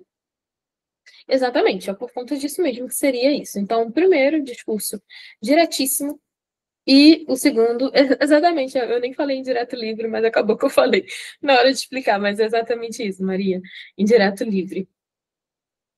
Então, é isso, gente, das respostas desse daqui, da 1 e da 2. Então, vocês só colocariam isso. Essa prova aqui estava uma querida. A UERJ estava de muito bom humor quando ela fez essa prova, e botou um texto. O texto talvez seja mais complicado do que os outros textos. Tem textos mais fáceis, que a UERJ já usou. Mas acho que as questões aqui estavam bem tranquilas, porque elas botavam um pouco mais gramaticais e do nada ficava mais interpretativa. Então, estava equilibrando bastante. As questões não estavam tão puxadas assim. Mas é uma ótima forma para vocês treinarem. Gente, para vocês verem como a UERJ, ela gosta de ser engraçadinha de vez em quando. Mas ela é tranquila, tá vendo? Until I start getting old. A frase destacada faz parte de uma fala maior, mas não há indicação explícita de qual personagem a proferiu. Nessa mesma frase, também se observa o fenômeno da elipse, ou seja, a omissão de um ou mais termos que podem ser subentendidos. Identifique quem proferiu a frase e com quem estava dialogando. Aí agora ele quis pegar uma coisa aqui, mas a gente vai ver. Em seguida, reescreva a frase em inglês, recuperando os termos omitidos. Agora acabou. Né? Porque agora a gente vai ter que vir um pouquinho mais fundo nessa segunda parte aqui. Está pedindo para a gente reescrever e em inglês o que foi omitido. Porque essa coisa da omissão de agentes e termos é a coisa mais normal do mundo em qualquer língua, inclusive no português. A gente estuda isso. Mas no inglês também acontece. E quando acontece, a gente tem que lutar um pouquinho para entender o contexto nessas horas. A gente é o que vai ajudar, e o que vai ajudar a gente aqui é segurar na mão de Deus. Mentira, a gente voltar lá para o texto e pegar toda a questão ali da construção, do diálogo e do momento que ela foi preferida, do contexto, do momento da história. Então, qualquer elemento aqui agora, gente, vai contar, entendeu? A gente vai ter que analisar tudo. Inclusive, deixa... A frase, eu pensei que tava... aqui. Until I start getting old. Pensei que eu tinha olhado o número da linha errado, gente. Essa aqui tem que dar uma olhada no texto, vem um pouquinho mais forte, mas a gente também vai vencê-la. Então, a primeira parte aqui, a gente tem que ver qual é o contexto da frase. A gente acabou de ver, inclusive, essas frases aqui. Que o Dorian estava falando, que ele olhou para... Aqui, ó, nessa parte que a gente acabou de ver, e ele fala com o pintor, né, do quadro que a gente viu lá, que é o Howard, no início. Esse aqui, ó, Howard. Ele é o pintor, e tem um amigo deles, que é o Lord Henry, que também estava na conversa. Então, a gente vê aqui que o Dorian turned and looked at him, e o Dorian vai falar isso. You like your art better than your friends.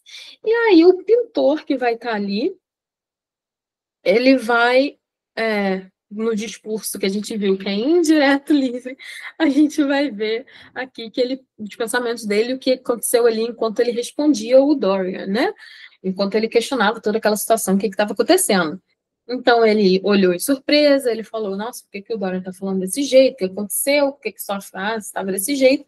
E aí a gente tem essa continuação aqui.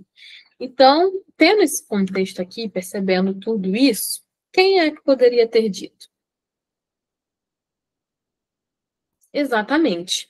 Então, quem está falando aqui é o Dorian Gray. Mas quem ele está dialogando é o The Painter. E quem é o The Painter? Quem é que pintou ali o quadro do Dorian Gray? O Lord Henry é o amigo deles em comum que falou pro Dorian que ele não ficaria jovem e bonito para sempre. O Lord Henry tem outro papel ali na história, mas como aqui o trecho está cortado, a gente não vê isso diretamente, é apenas citado para a gente. Então, o Basil Howard, que foi a pessoa que pintou, é a pessoa que ele está dialogando ali naquele momento, apesar do Lord Henry ter participado da conversa em certo momento, mas foi ali mais para cima. O Dorian, aqui no diálogo, como a gente até pode entender, ele está falando ali sobre a questão da pintura, sobre a questão dele não permanecer jovem para sempre, e eles não iam ter, ele ia perder tudo, até cita o Lord Harry, mas ele não está conversando diretamente com o Lord Harry, ele está conversando diretamente com o pintor, que é o Basil ou Howard, que o nome dele acho que é Basil Howard, um negócio assim. Então, vocês colocariam aí que a frase foi proferida pelo Dorian Gray e ele estava no diálogo com o pintor, ou com o Basil, ou com o Howard. O jeito que vocês quiserem falar, gente, desde que seja o pintor, tá ótimo. E aí, agora a gente tem que ver aqui como que a gente colocaria essa frase sem a omissão. Sem a omissão aí dos termos necessários para a frase fazer sentido, né, completamente. Mas vamos pensar aqui, eu acho que vai ajudar a gente a pensar primeiro no português. Vamos pensar aqui no português. A gente tem a frase, vendo a frase completa. You always like this painting. Você sempre vai gostar dessa pintura. But how long you like me? Por quanto tempo você vai gostar de mim? Until I start getting old. Até eu começar a ficar velho. Aí, então, tendo esse contexto aqui, eu acho que a gente nem precisa ler o resto.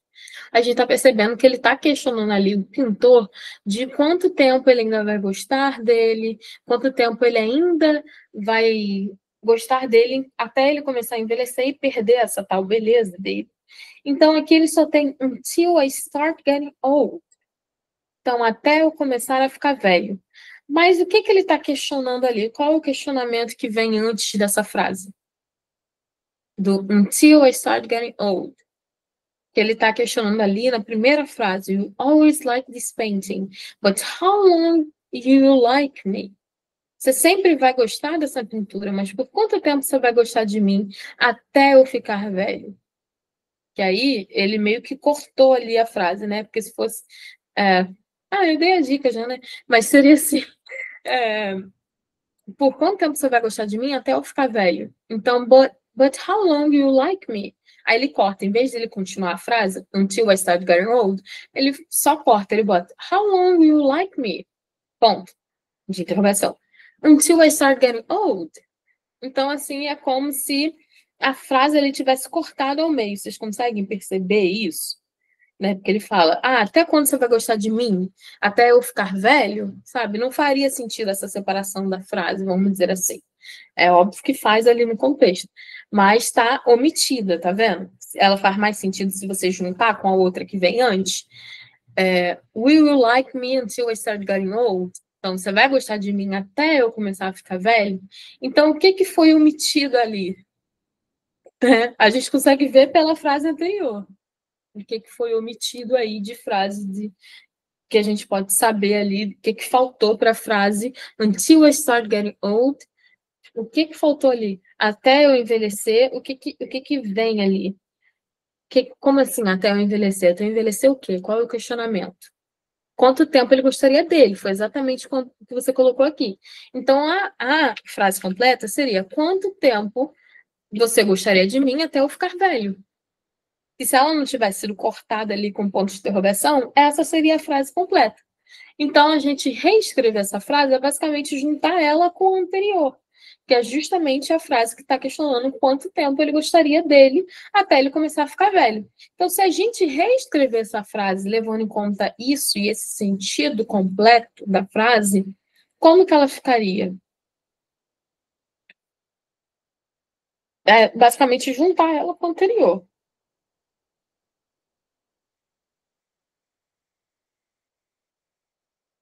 Você consegue juntar ela com o anterior para ver qual seria o sentido? É basicamente isso que você colocou, de quanto tempo ele gostaria até eu ficar velho.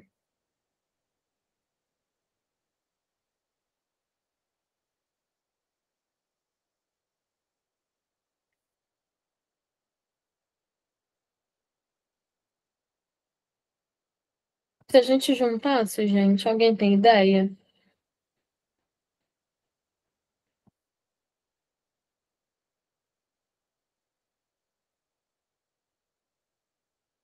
Então, se a gente fosse juntar aqui, vou dar uma luz aqui para vocês. Como eu estou falando todo nesse sentido ali, a frase tem um sentido que, se a gente analisar bem, parece que ela foi cortada ao meio. Porque, but how long will you like me until I start getting old? Por quanto tempo você vai gostar de mim? Aí corta, até eu começar a ficar velho. Então, essa frase, ela está omitindo, por quê? Porque ela faz essa menção a essa ideia anterior de que por quanto tempo você vai gostar de mim até eu ficar velho. Precisaria ter esse até eu ficar velho no final para a frase estar completa sem omissões nenhuma. Então, para a gente fazer sentido essa frase curta, a gente precisa colocar ali esse antes ali, né? Colocar, então, por quanto tempo você vai gostar de mim, você irá, ou qualquer outra forma, né? Você irá gostar de mim até eu começar a ficar velho, ou por quanto tempo você vai gostar de mim até eu ficar velho, qualquer coisa nesse sentido. Que nem colocaram aqui, you will always like this painting, but how long will you like me until I start getting old? Perfeito. Você, na verdade, poderia. Não, na verdade, não tem essa questão ali perfeita de amigo, não. Poderia ser nesse sentido só de gostar mesmo, que é o que ele está colocando ali, né? Tipo, you always like this painting, você sempre vai gostar dessa pintura. Ele nem falou necessariamente do lado da amizade. Então, você poderia manter dessa forma que você fez mesmo.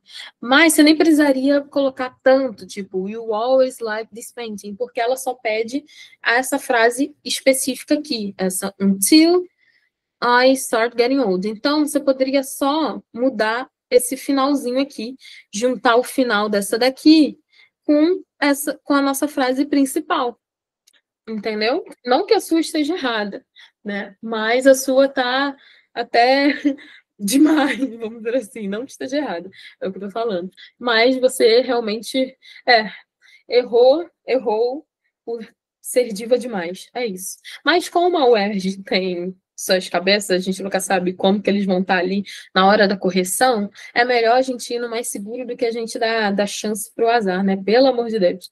Mas assim, mas você estava corretíssima, a ideia era exatamente essa, eu queria que vocês percebessem exatamente isso, porque eu quero que vocês vejam, tenham esse olhar, para depois, lá na hora da prova, vocês conseguirem já fazer refinar, sabe? Ver apenas o que é necessário, ver o que realmente foi pedido, colocar o que realmente está ali, mas está perfeito. E assim, eu acredito que você só perderia ponto mesmo se o corretor da UERJ estivesse muito amargurado no dia. Mas assim, nunca se sabe, né? A gente não pode estar dando muita sorte.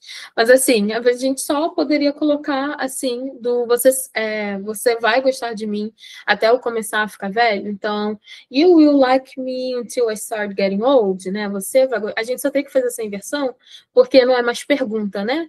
Aí na pergunta a gente não precisa, na resposta apenas não precisa dessa inversão, né? Do will pelo you. Mas como eu falei, é isso daí. Então a gente, como seria uma afirmativa, a frase ali é uma afirmativa, não uma pergunta, a gente inverte a ordem do will para o you. Então a gente começa com you em vez do will. Então, you will like me until I start getting old seria a frase mais ideal. Mas como eu falei, a que você colocou também está ideal, essa segunda também ideal. Realmente só não dá muita chance, porque a gente nunca sabe qual vai ser o corretor que a gente vai estar encarando lá na UERJ, e eles têm essas coisas de tirar ponto por tudo. Então, assim, mas é exatamente isso, conseguiram ter a visão que eu queria. Então, tá perfeito. No último parágrafo do texto, a forma verbal would é usada em 3 frases com a mesma função. Aponte essa função, justifique ainda esse uso de would, considerando o sentimento de Dorian pelo quadro. Então, ok, agora tá outra pergunta um pouquinho mais específica, um pouco mais até de vocabulário, né? Nem tanto, apesar de ser gramatical também, a gente tem aqui o uso do would, é uma palavra bem tranquila, é um modal que a gente tem no inglês, né? Would, ele sempre dá essa ideia do que, na maioria dos casos, né? A gente nunca pode generalizar, mas sempre dá essa ideia de, como que eu posso falar? Essa coisa de ia que a gente tem no português é sempre esse would, sabe? Basicamente, ele tem muito essa função. Não sei muito aí, mas é tipo assim, ele sempre tem essa função meio que. Assim, a gente vai ver aqui melhor para eu tentar ver se eu consigo explicar melhor. Mas a gente tem aqui, ó. Holding a mirror in his hand, he would stand in front of the picture Basil Howard had painted. Então, temos aqui a primeira coisa. Então, ele fala, segurando o espelho nas mãos, ele ficava diante da pintura que Basil Howard havia feito. Ok? Aí, a segunda aqui a gente já tem, logo no próximo aqui. He would look first at the horrible. Então, ele olharia primeiro para o rosto, ele olhava primeiro para o rosto horrível, envelhecido do quadro. É...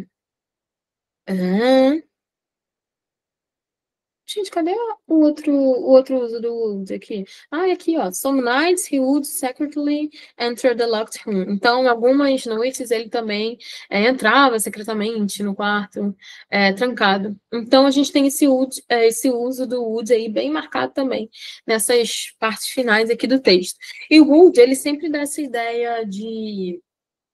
Ai, gente, eu não consigo muito pegar no português.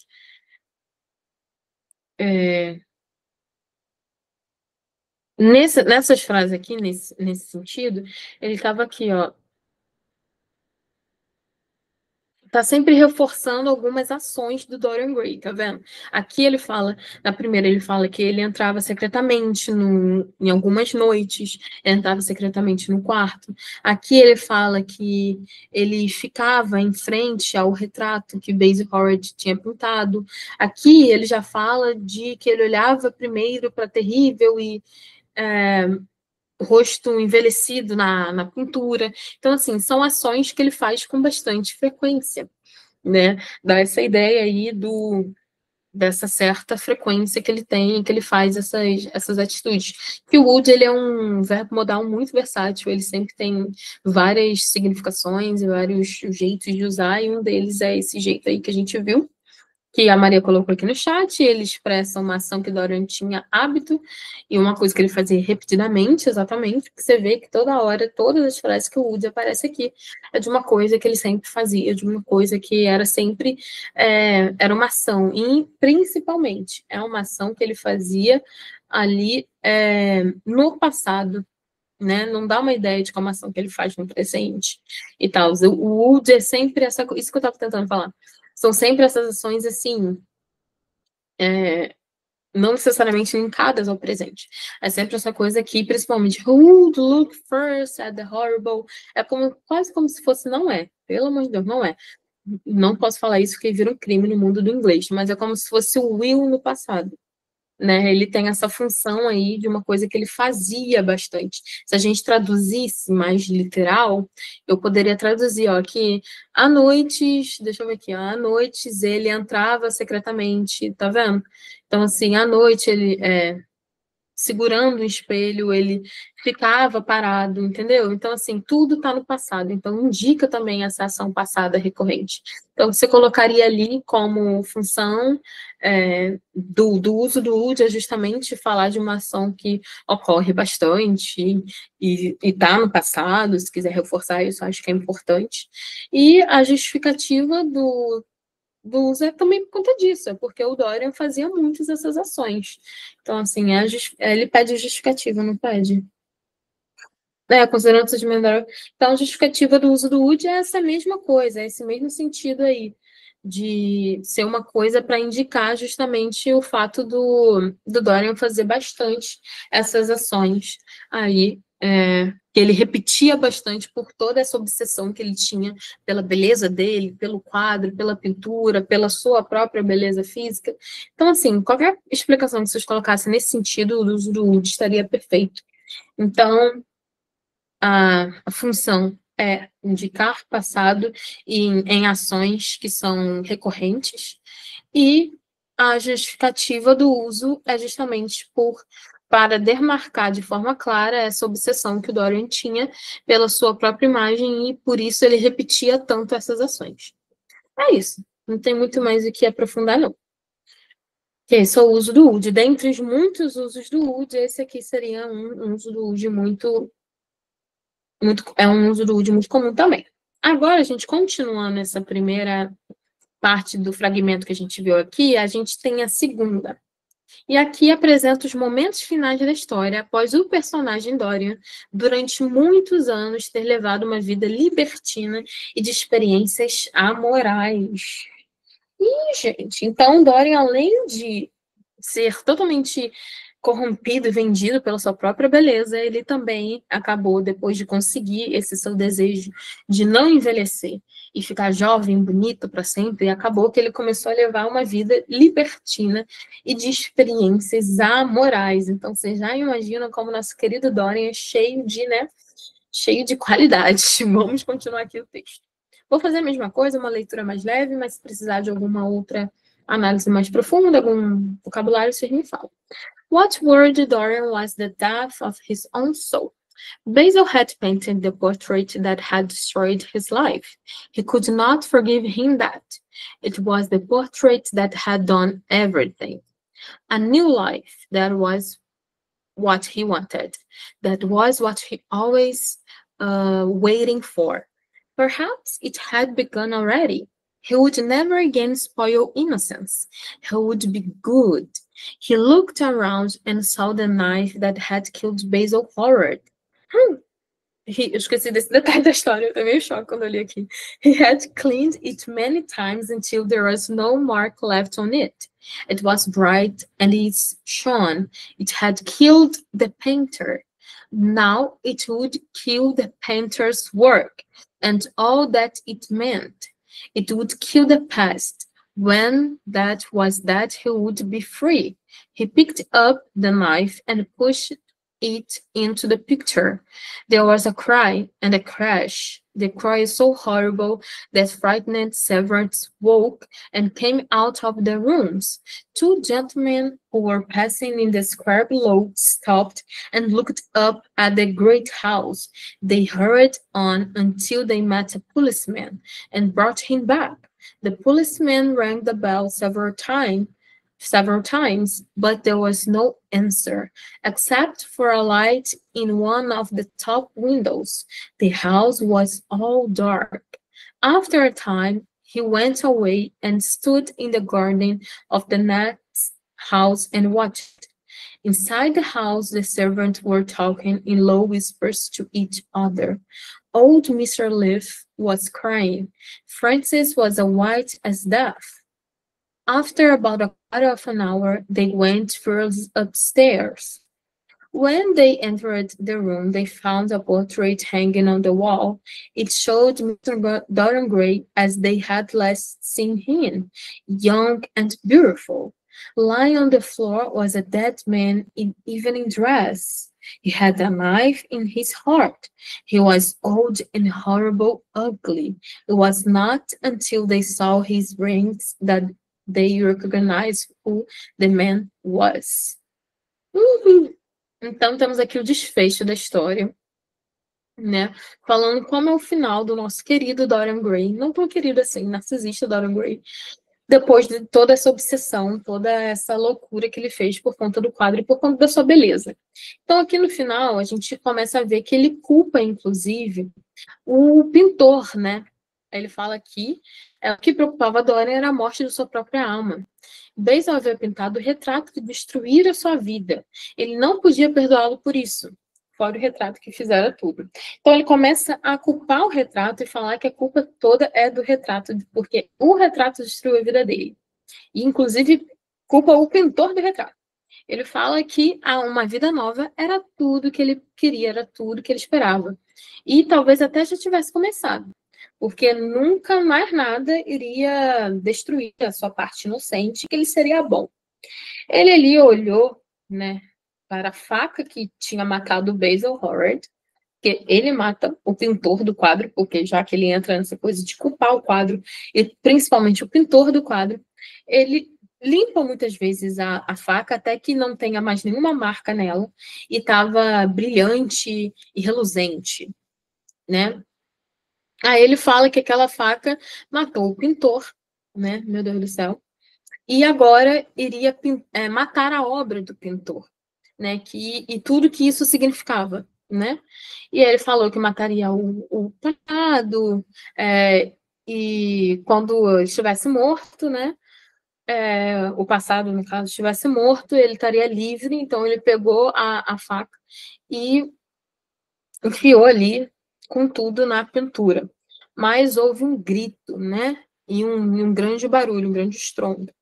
O grito ele foi tão ruim que acordou os criados que foram correndo e saíram ali dos seus quartos, né? Aí falou que dois cavaleiros que passavam na quadra lá embaixo ouviram, olharam para a grande casa, né? Eles pararam, olharam para cima para a grande casa e foram correndo até um policeman, até um policial. E aí falou que trouxe ele novamente ali para casa e o oficial ali da justiça, ele tocava várias vezes a campainha, mas não tinha nenhuma resposta, a não ser uma luz que tinha ali no topo da janela. A casa estava toda escura. E depois de um tempo, ele foi ali e ficou perto de um garden, como fala, gente? De um jardim da casa de um vizinho para observar tudo que estava acontecendo.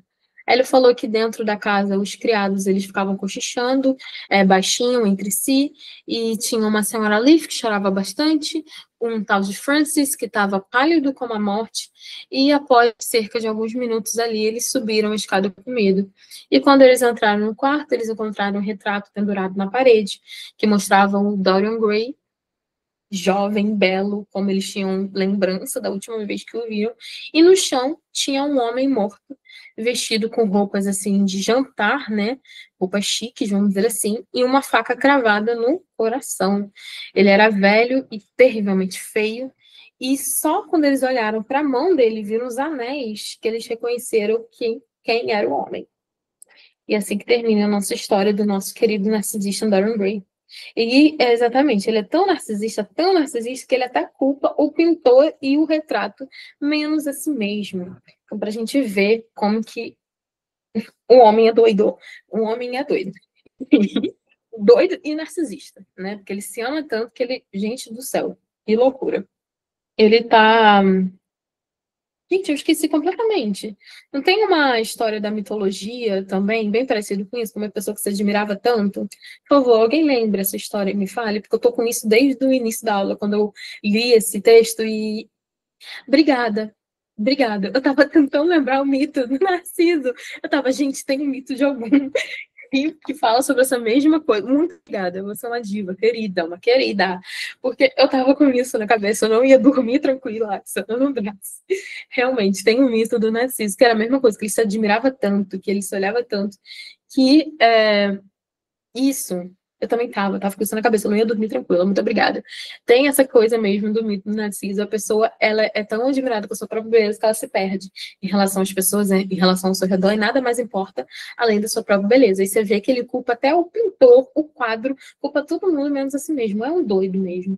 E aí, no final, ele acaba se matando, querendo matar o quadro, como se o quadro fosse o culpado e fosse deixar ele livre, sendo que ele vendeu a alma, literalmente, para conseguir isso. Enfim, várias questões, várias análises possíveis a partir dessa história aqui. Mas vamos analisar de acordo com as questões e o que é pedido. Então, aqui a gente tem os trechos, vamos ler.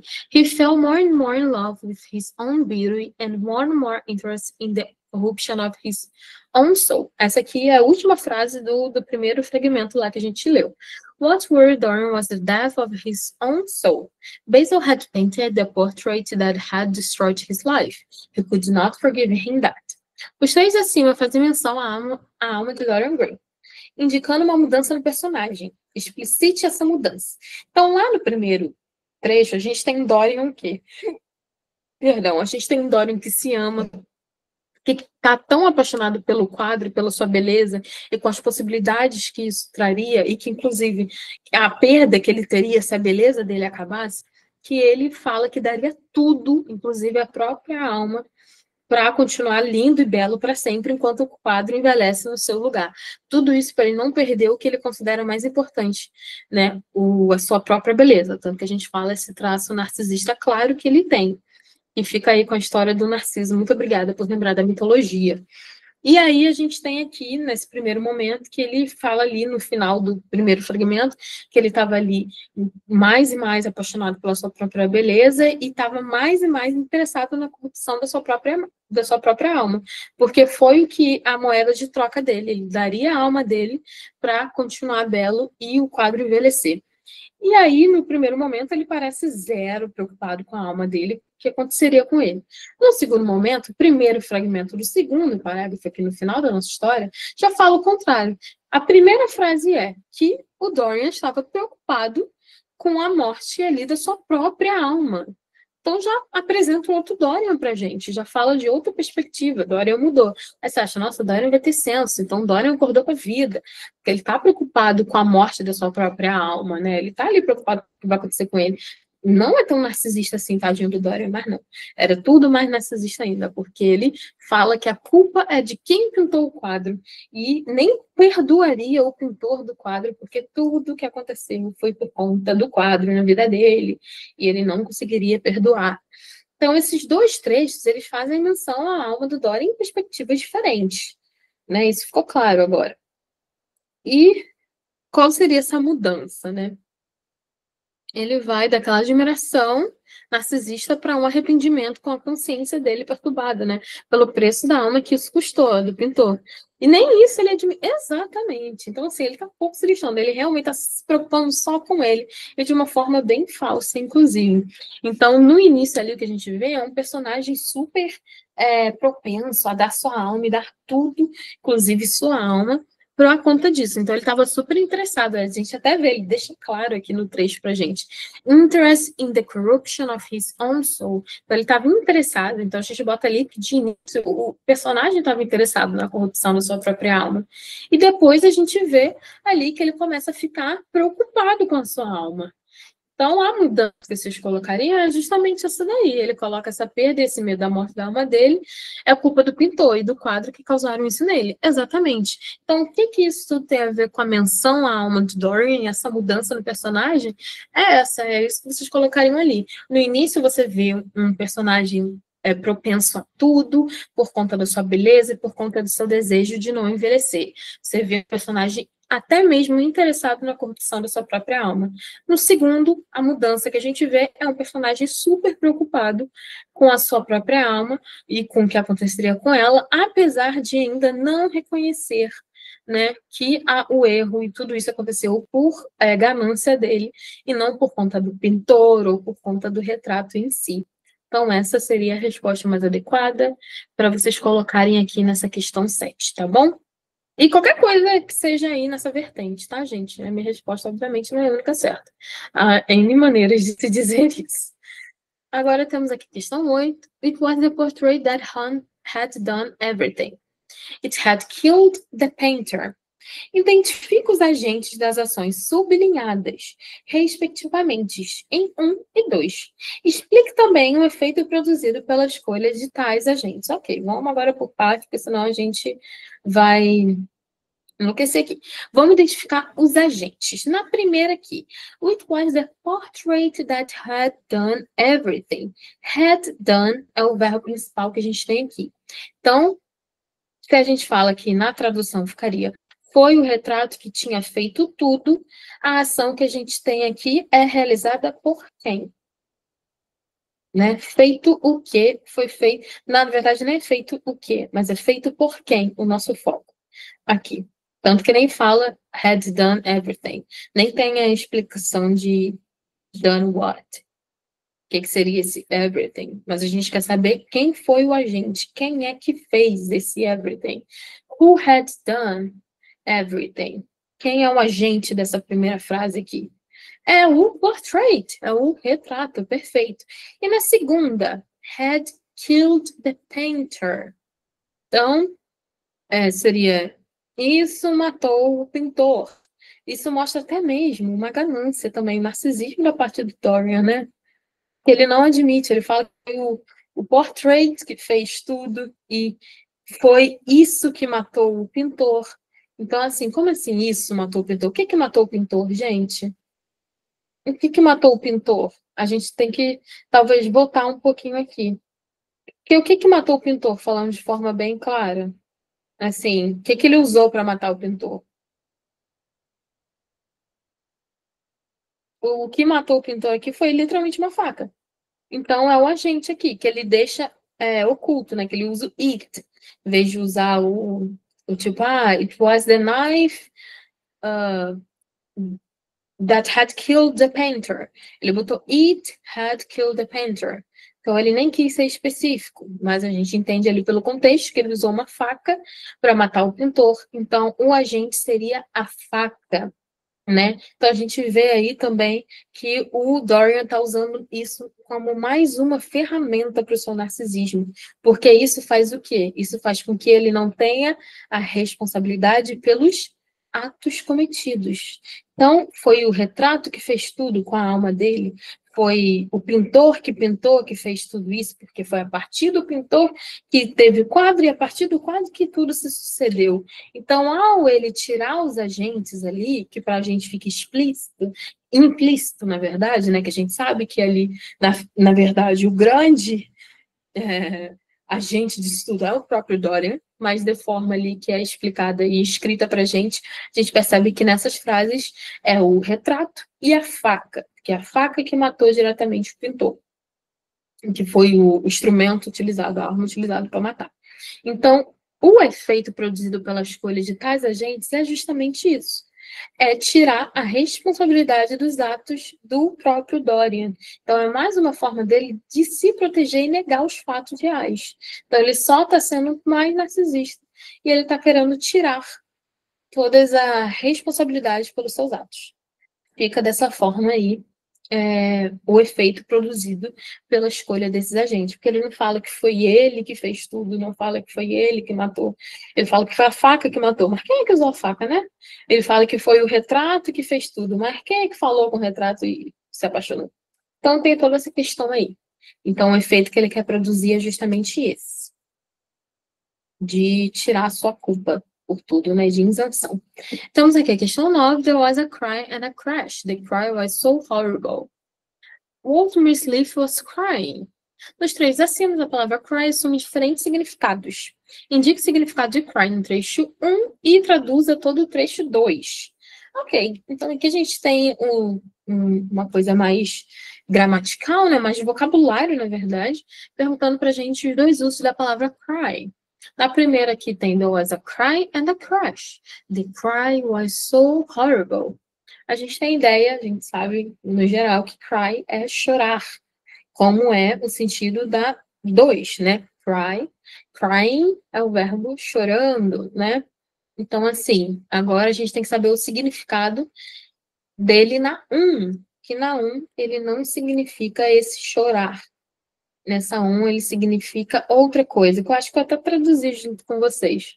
Cry pode ter outra tradução também, gente, além do chorar. E a gente consegue ver isso de acordo com o uso dele aqui, ó. There was a cry and a crash. The cry was so horrible. Alguém sabe ou quer ajuda?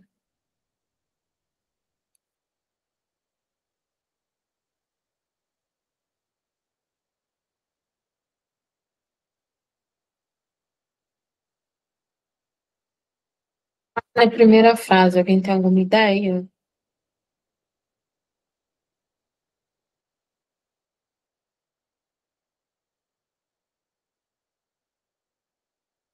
Então, cry aqui na primeira, eu acho que eu traduzi na hora de ler com vocês, eu nem tenho certeza.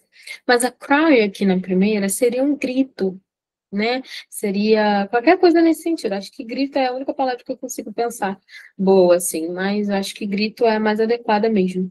Mas houve um grito ali, né? Teve um grito, teve um.